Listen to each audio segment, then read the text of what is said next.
Tinapay mula sa langit. A daily morning devotion with CRC Family.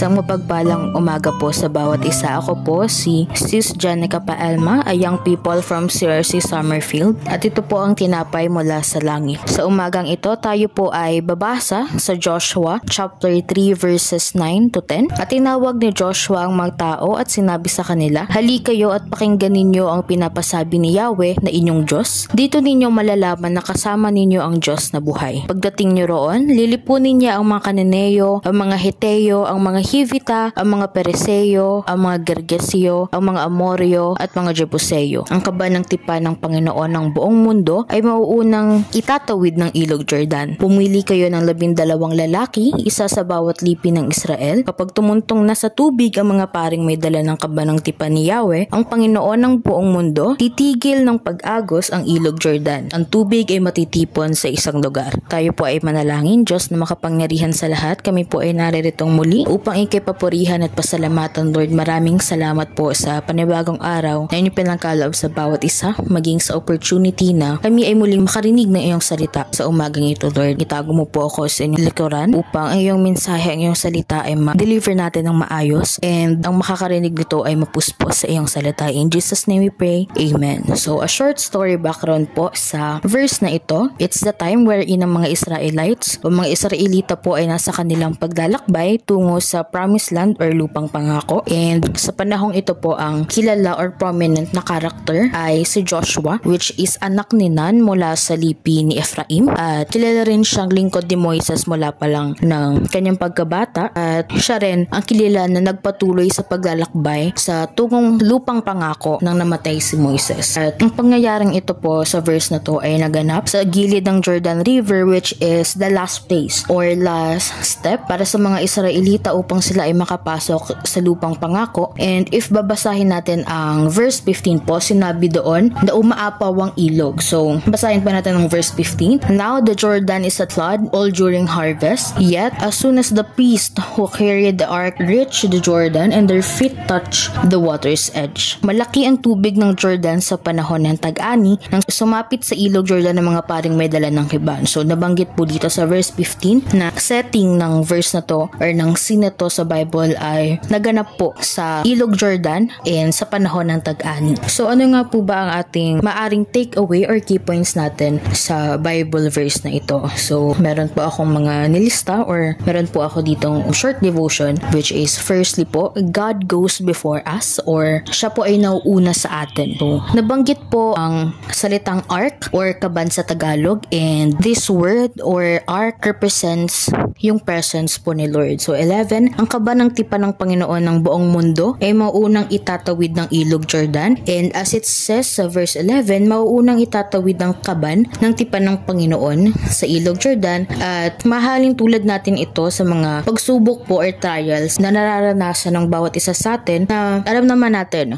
na ang mga problema na dumadating sa atin na hindi lamang dumadaan sa ating buhay, bagkus ito ay napagdaanan na ng Panginoon. Kaya this verse is a good reminder for us na God goes before us and we just need to trust in Him po. Secondly, faith require us to obey, or faith requires obedience. So, kailangan nating sumunod sa Kanyang salita, sa Kanyang mga utos. And makikita natin sa verse 13 na kung saan binanggit na hindi tumigil ang agos ng ilog hanggat hindi nakakatuntong or nakarating ang mga paris sa tubig ng ilog Jordan. So, as it says po, hindi natin mararanasan ang pagkilos ng Diyos sa ating buhay kung hindi tayo susunod sa Kanyang utos. So, just by the verse 13 itself po, hindi tumigil ang agos ng ilog hanggat hindi sumunod ang mga pari na pumunta sa ilog Jordan, and it's a reminder for us na kailangan nating i-work yung faith natin by believing, obeying, and trusting the Lord in all times. Next po, He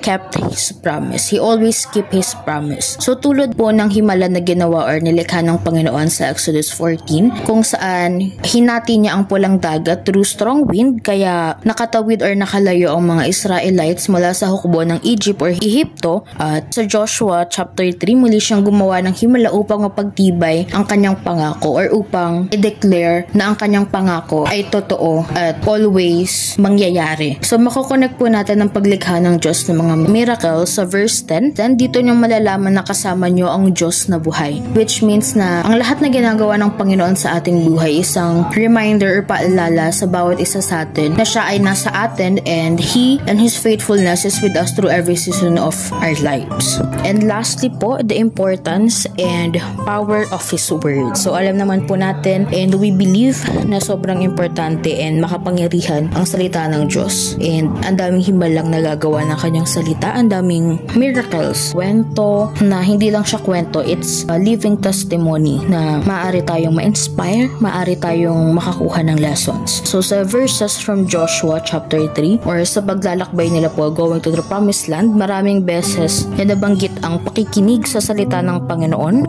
and it is a reminder for us that we should always listen, obey, and act based sa salita na galing sa Kanya. So verse 9 says, "Come here and listen to the words of the Lord your God. Halika kayo at pakinggan ninyo ang pinapasabi ni Yahweh na inyong Diyos." So from this verse po makikita natin na ang pakikinig or pagsunod sa salita ng Diyos ay isang susi or parang golden way para maranasan natin ang kanyang pagkilos at himala. So maraming beses po natin maririnig ang word na makinig sa salita ng Diyos, pero let's always remember po na hindi lang pakikinig ang kailangan po natin gawin, but we should always act. So listening always comes with actions. Verse 9 is a good reminder for us na always have those two, listen and action. So as a conclusion po, Joshua 3 verse 9 to 13 na isang magandang paalala for us how important it is na we have faith in Him and we obey and act in accordance sa kanyang mga salita po. So katulad ng pagtawid nila sa Ilog Jordan at ang kanilang mahabang panahon na paglalakbay tungo sa lupang pangako, ang bawat himala, tagumpay, success at pagsubok na kanilang nalalampasan, it is the living testimony or testimony of God's presence and power in our lives. Kaya sa ating paglalakbay po or ano man ang ating Jordan River or ano man ang hadlang, mga problema or trials na nararanasan natin in our lives, patuloy po tayong manalig, makinig at sumunod sa kanyang salita dahil ang kanyang presensya po at pangako ay truly na sapat at tunay na higit pa upang ma-overcome or makatawid tayo tungo sa ating lupang pangako. So ayun lamang po at nawa bawat isa ay napuspos sa salita ng Diyos at may natutunan sa umagang ito. Muli ako po si Janica Paelma, a young people from CRC Summerfield, at ito po ang tinapay mula sa langit, ang ating araw-araw na devotion sa salita ng Diyos. God bless us all po.